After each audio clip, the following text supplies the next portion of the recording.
chat, and like if things get out of line, she could tell people, do what you do, right? Okay. Now, what effect do we have on them? What do you mean in terms of what?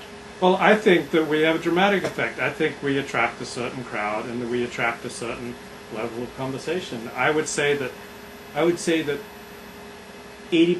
plus of the quality of the conversation that goes on in this chat room is a reflection of us.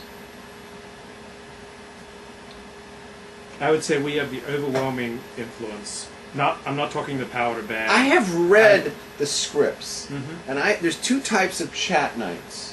When I go home and you email me all these chats, right? There's the ones that they're talking about the material that we're talking about, and they're very lively, and they're throwing questions at us based on what we're talking about.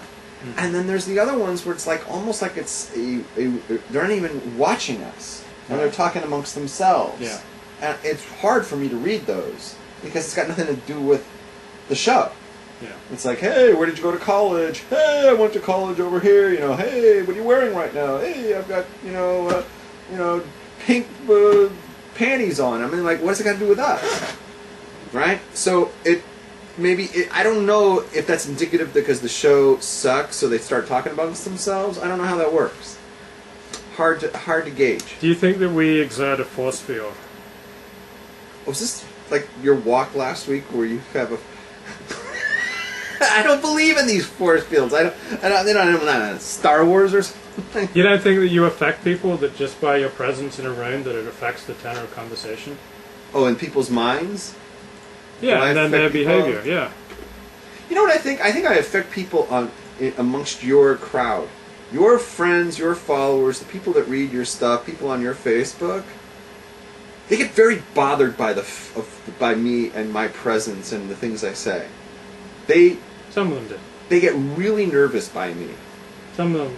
And I see like a lot of hatred coming out, a lot of hypocrisy, a lot of senseless hatred, and it comes out, and you can see the bigotry that they have, and it's basically because I am authentic Judaism. I represent authentic Judaism, and they have problems with that. They have problems with true Judaism, and boy, does all the animosity come out, and all the bigotry that comes out towards people who keep authentic Judaism. You can see it clear as day on your Facebook and on your blog, people who communicate with me. I find it just like, wow, here we go again. I upset them because Jews who are not keeping Torah, or Jews who are keeping it to a lesser degree than they should, get very nervous by those who keep it authentically. But there are some people who I just wouldn't tell a dirty joke around. They exert this force field. They have this like presence that I just wouldn't tell a dirty joke anywhere near them. Okay, so that's the difference between me and you. If I sense somebody is in a room who's like a stick in the mud. No, a great holy man. Oh, like a great rabbi. A Rebbe walked in, right? I'm not going to say. Yeah. Yeah, well, there's a certain air of respect you should have. But like nobody has ever, oh, there's Levi, I'm not going to tell a dirty joke in the room while Levi's here. That has never happened in the whole history of Levi. Like people don't feel, oh, Levi's here, I'm not going to use the N-word. Well, that has never happened. Why didn't I exert this great moral force field? You came in from, nobody knew who you were. You were this guy who was involved in porn, and you're wondering why people think that. I don't know. You tell me why that is. Do you think people go, oh, Rabs is here, I can't tell a dirty joke? Well, if they know that I'm like a comedian and I cuss and everything, I don't think they're going to think that. Well, they say, oh, I'm not going to say the word Schwarzer because Rabs is here. I did have an interesting thing, like, recently, like in the last 24 hours, somebody was, communicating to me, and they said to me, like, pardon my French, but shit, right?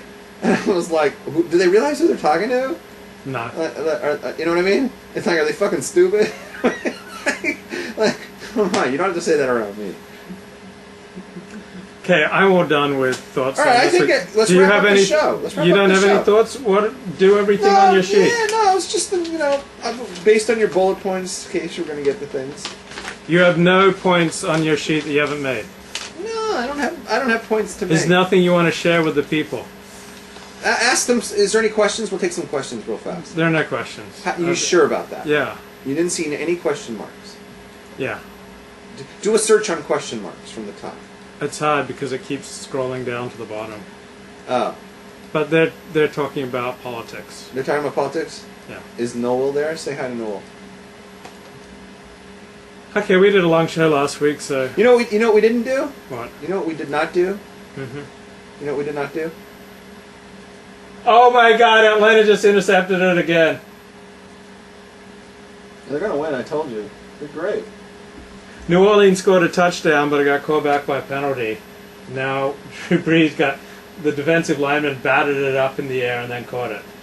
Watch this show. Here comes the defensive lineman. I think his name's John Abraham. Oh, nice job. Not often they do the batting and the catching. Yeah, he did both parts. It's like a pitcher and a catcher. Right. Oh, last week I saw a quarterback. He threw the ball and caught the pass. Did you see that? No. All right. Anyway, what was the point you said about what we didn't do this week? We didn't have any shout-outs for my nephew. Well, that's boring. All right. Hey, so let's folks, wrap it up. Let's wrap it up because it's only going to be 7 YouTubes and people can get through it. Stay off the crack and don't do drugs. stay in yeshiva. Don't